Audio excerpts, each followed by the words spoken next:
आज का जो हमारा बाजार था उसके अंदर दबा करके बाइंग देखने को मिली, वो भी इंडियन मार्केट के सेकंड हाफ में। और इसके पीछे जो सबसे बड़ा रीजन था वो था हमारी एक्सियोस की रिपोर्ट, क्योंकि इस रिपोर्ट में कुछ ऐसा बोला गया था जिसको देख करके बाजार खुश हो गया। और उसके बाद जो ब्रेंट क्रूड है जो कि एक टाइम पे $115 पर बैरल के हिसाब तक पहुंच गया था, वो गिर गिर करके $101 तक आया है। और आज की डेट में तो मैंने इसको $99 पर बैरल तक भी देखा हुआ है।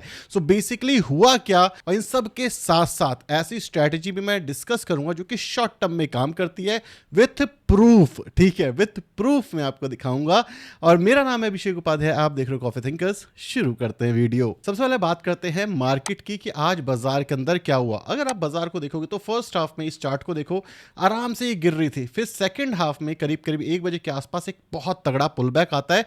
ये आप सारे इंडाइसेस में एक बार में एक झटके में ही देख सकते हो। सिर्फ जो फार्मा था वही सुबह से काफी अच्छी रैली कर रहा था।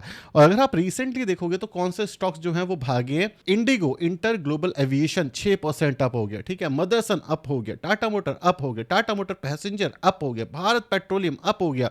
इस मार्केट में भी कौन से गिरे, ग्रो गिरता हुआ दिखा, सीमेंस गिरता हुआ दिखा, और ये कुछ स्टॉक्स थे जो कि गिरते हुए दिखे। लेकिन हुआ क्या बाजार के अंदर, क्यों आई ये चीज और इससे क्या पता चलता है।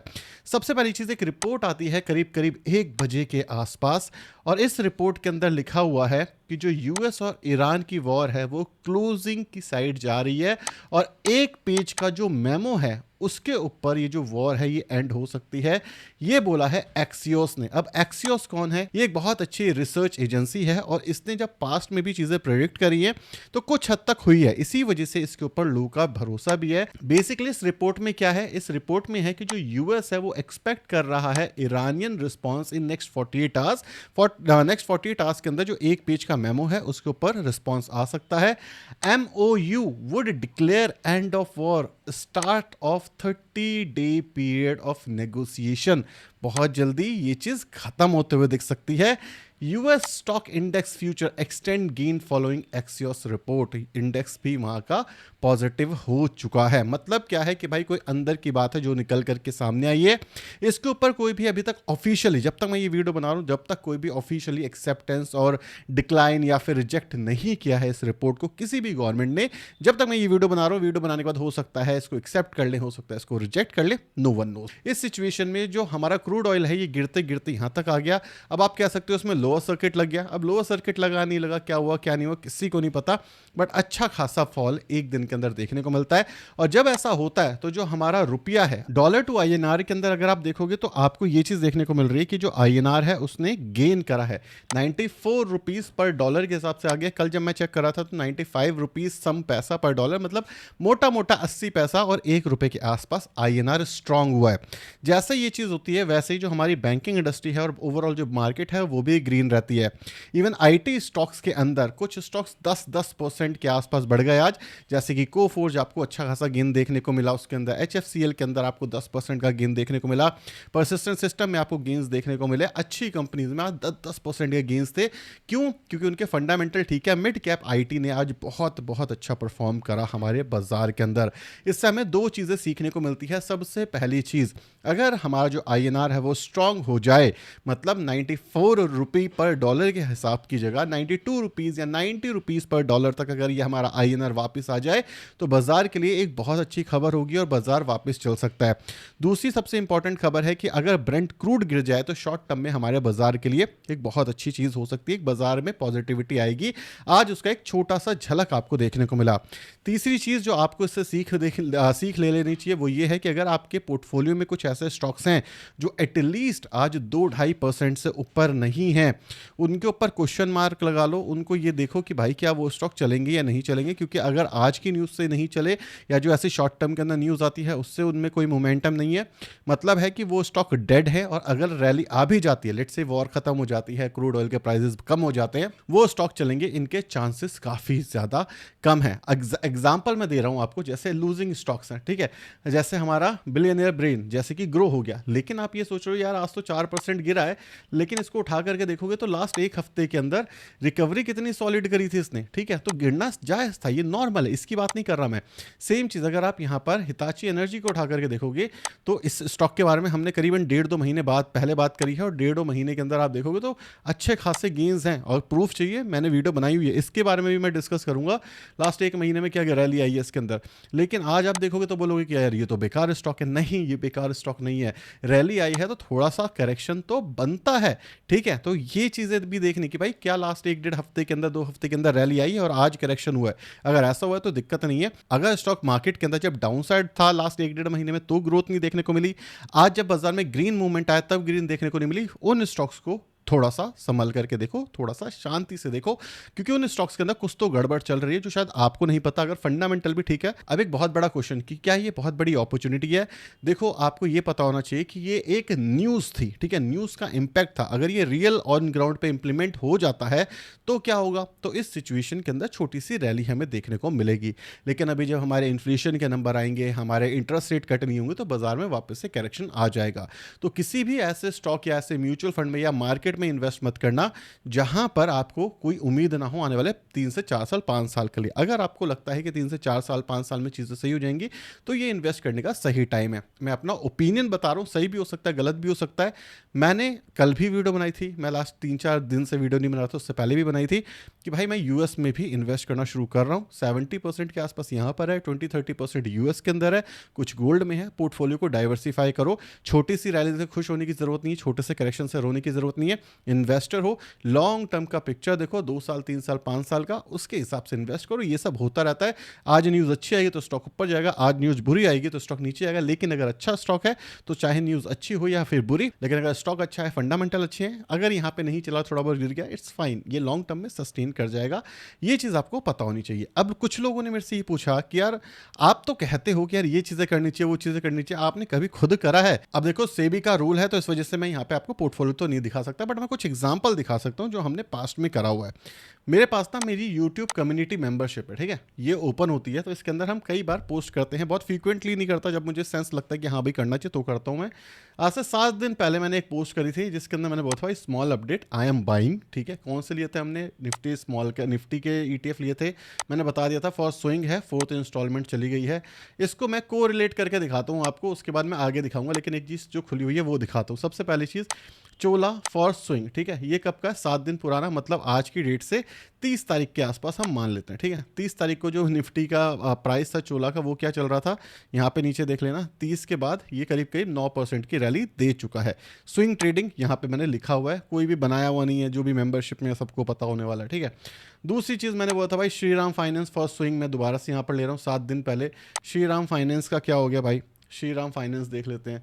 श्रीराम फाइनेंस को अगर आप लास्ट 7 दिन के अंदर देखोगे, 30 तारीख के आसपास लिया था हमने, तो 30 तारीख हमारी बनती है करीब करीब इस वाले लेवल पर, ठीक है। यहाँ से अगर आप आज की डेट में देखोगे तो श्रीराम फाइनेंस भी 4-5% ऊपर है, आज ही में 4% के आसपास ऊपर गया है।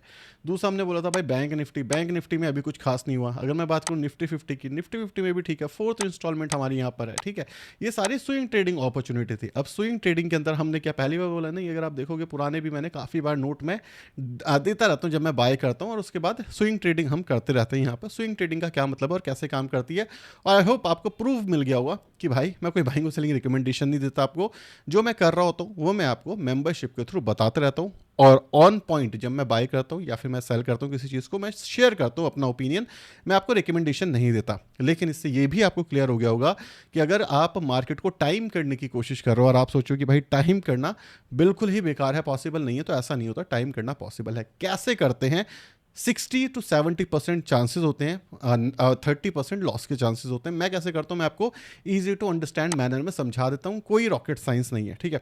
सबसे पहले मैं एग्जांपल ले लेता हूँ चोला का। स्मॉल कैप भी आप ले सकते हो क्योंकि मैंने स्मॉल कैप में भी इन्वेस्ट किया हुआ है, ठीक है। चोला में मैं क्या चीज़ देखता हूँ, मैं ये देखता हूँ कि भाई साहब जो RSI है हमारा वो 30 के नीचे चला जाए तो बढ़िया चीज़ है। जब जब RSI चाहे चोला है चाहे कोई भी है 30 के नीचे चला जाए तो एक स्विंग के लिए अपॉर्चुनिटी बनती है, ठीक है। ये चीज़ मैंने करी हुई है, ये मेंबर कमेटी में पहले भी पोस्ट किया हुआ है। दूसरी इंपॉर्टेंट चीज़ मैं क्या देखता हूँ कि जब RSI मेरा 80 के ऊपर आ जाए तो मैं यहाँ पर थोड़ा सा सेल कर देता हूँ। जैसे आज अगर आप देखोगे 80 के आसपास RSI आ गया है, तो कल मैं इसको सेल कर दूंगा चोला को। तो इसलिए मैं बता रहा हूँ, कोई बाइंग और सेलिंग रिकमेंडेशन नहीं है।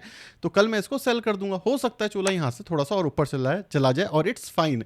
स्विंग के अंदर आप अपॉर्चुनिटी देखते हो शॉर्ट टर्म के लिए, महीने, 1.5 महीने, 2 महीने के लिए होल्ड करते हो। अगर आपका एक टारगेट प्राइस होता है, लेट्स से मेरा 1:3 का है। 1:3 का क्या मतलब है कि भाई अगर मैंने यहाँ खरीदा, यहाँ से ये 5% नीचे चला गया तो मैं सेल कर दूंगा लॉस में। 3% ऊपर चला गया तो मैं ट्रेलिंग स्टॉप लॉस लगाऊंगा कि यहाँ तक पहुंच गया, इसके बाद 5% नीचे गिर गया तो मैं सेल कर दूंगा। इसको कहते हैं 1:3 का स्टॉप लॉस और प्रॉफिट। मतलब क्या है कि भाई आपको जो आपने पैसा बनाया वो पूरा खोने के लिए एटलीस्ट 3 से 4 बार गलत होना पड़ेगा। और अगर आप 10 ट्रेड लेते हो और उसके अंदर 7 बार भी गलत होते हो, और जो 3 बार अगर आप सही होते हो, इस रेशियो के हिसाब से आप प्रॉफिटेबल बन जाते हो अगर आप इसको सही से यूज करते हो। मैंने इसको यूज करके 70, 80, 90 हज़ार, लाख लाख रुपए के लॉस करे हैं, जो मैंने ये भी कम्युनिटी मेंबरशिप पे शेयर करा है। और यही यूज करके मैंने अच्छे खासे प्रॉफिट करे हैं, जो मैंने आपके सामने एक एग्जांपल दिया, और ये भी मैंने कम्युनिटी मेंबरशिप पे शेयर करा है। तो अगर आपके मन में एक क्वेश्चन आता है ना कि यार लोग बस ज्ञान देते हैं, हाँ काफ़ी लोग हैं जो कि सिर्फ ज्ञान देते हैं। भाई मैं अपना पैसा 8-9 साल से खुद इन्वेस्ट कर रहा हूँ, कई बार बहुत अच्छे रिटर्न बनाए हैं, कई बार बहुत ज़्यादा लॉस करे हैं। स्टार्टिंग म्यूचुअल फंड से करी थी, फिर स्टॉक से करी, फिर ट्रेडिंग करी, फिर 100 चीज़ें करी हैं। तो अगर आप ये सोचो कि भाई गिरती बाजार में पैसा नहीं बन सकता, बाजार कोई सा भी हो, आपको आना चाहिए कि चीज़ें कैसे करते हैं, लॉन्ग टर्म, शॉर्ट टर्म, हर चीज़ होना चाहिए। अगर आप ये सोचो कि भाई मैं सिर्फ स्विंग करता हूँ, बिल्कुल भी नहीं। ये मैं आपको अपना ज्ञान सिर्फ इसलिए दे रहा हूँ, इसलिए नहीं कि मैंने बहुत अच्छा कुछ कर लिया, नहीं, मैं इसलिए आपको ज्ञान दे रहा हूँ क्योंकि काफ़ी लोग ना बैठे हुए बेचारे 2 साल से कि यार सिर्फ हम तो जब मार्केट ऊपर जाएगी तभी कुछ कर पाएंगे। नहीं मेरे भाई, लॉस को काटो, री इन्वेस्ट करो। अगर मेरे पास 100 रुपये हैं तो 100 रुपये में से मैंने मान लो 40 रुपये इन्वेस्ट कर दिए लॉन्ग टर्म के लिए, ठीक है। उसी 140 रुपये में से कुछ मैंने यूएस में इन्वेस्ट कर दिया, कुछ गोल्ड में इन्वेस्ट कर दिया, कुछ स्विंग ले लेता हूँ। इससे क्या होता है, मेरे पोर्टफोलियो में एक्स्ट्रा अल्फा जनरेट होता है, और इसी के साथ साथ मेरी रेगुलर चीज़ें भी काम करती रहती हैं, ठीक है। तो ओवरऑल पोर्टफोलियो है, कोई एक चीज़ नहीं कि भाई मैं सिर्फ म्यूचुअल फंड कर रहा हूँ, मैं सिर्फ स्टॉक कर रहा हूँ, मैं सिर्फ यूएस कर रहा हूँ, मैं सिर्फ इंडिया कर रहा हूँ, गोल्ड कर रहा हूँ, इंट्राडे नहीं मेरे भाई, आप अपनी स्किल्स को बढ़ाते रहते हो। स्टॉक मार्केट एक ऐसी जगह है जहाँ पे अगर आप स्किलफुल हो, माइंडफुल हो, नॉलेज है, तो आपके पास बहुत कुछ है करने के लिए। लेकिन अगर आपके पास कुछ भी नहीं है, आप ये सोचो भाई लॉन्ग टर्म में चीज़ हो जाएंगी, 2 साल से लॉन्ग टर्म वाला काम नहीं कर रहा ना, मेरे जो पैसे पड़े हुए लॉन्ग टर्म वाले में वो पड़े हुए, वो कुछ नहीं बना पा रहे। लेकिन उसी के दूसरी तरफ अगर मैं स्विंग कर रहा हूँ तो मैं वहाँ से एक्स्ट्रा अल्फा भी जनरेट कर रहा हूँ, ठीक है। और लॉन्ग टर्म में वेल्थ बनाएगा। स्विंग कम से कम आज तो काम करे, मेरे पोर्टफोलियो को एटलीस्ट थोड़े बहुत रिटर्न तो बना करके दे। आई होप आप ये समझ पाए होगे। सो मैंने आपको सिंपली बता दिया कि भाई जब 30 के नीचे जाए तो मैं नॉर्मली बाय करता हूँ, कोई बाइंग और सेलिंग रिकमेंडेशन नहीं, एग्जांपल दे रहा हूँ। और उसके बाद जब भी 80 के आसपास आता है मैं बेच देता हूँ। दूसरी इंपॉर्टेंट चीज़, अच्छी कंपनीज होती हैं, मतलब लार्ज कैप की कंपनीज होती हैं जिनमें थोड़ी सी वोलेटिलिटी हो, ग्रोथ हो, फंडामेंटल अच्छे हो। शॉर्ट कैप, स्मॉल कैप के अंदर मैंने ये करने की कोशिश करी, मेरे को 1-2 बार लॉस हुआ है, तो मैं स्मॉल कैप में खुद भी बहुत कम करता हूँ और मैं बोलता भी नहीं हूँ कि भाई स्मॉल कैप में करना चाहिए। तो it is what it is. तो अगर आपको लगता है कि भाई चीज़ें नहीं होती, पॉसिबल नहीं है, तो ये सिर्फ एक मोटिवेशन के लिए था कि पॉसिबल है, चीज़ें होती हैं, करना चाहिए।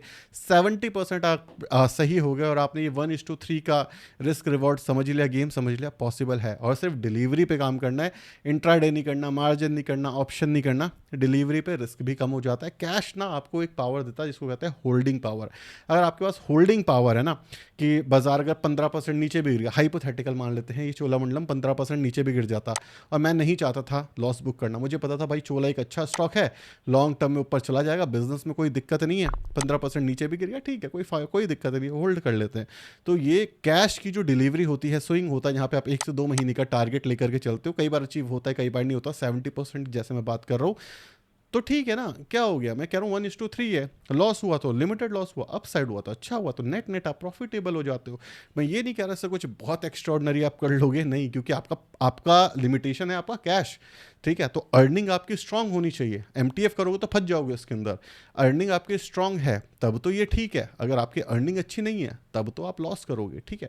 तो ये चीज़ समझ लेना। मतलब मेरा बस मतलब ये है कि आप किसी का भी कोर्स खरीदो, स्विंग वाला एक बार चेक कर लेना। मैं तो कोई कोर्स बेचता नहीं हूँ और एज ऑफ नाउ मेरा कोई इंटेंशन भी नहीं है, क्योंकि लोग मांगते हैं, मुझे लगता है कि कोई फायदा है नहीं कोर्स बेच करके। वीडियो पसंद आई, क्वेश्चन सीखने को मिला, वीडियो को लाइक और चैनल को सब्सक्राइब कर देना। Bye bye.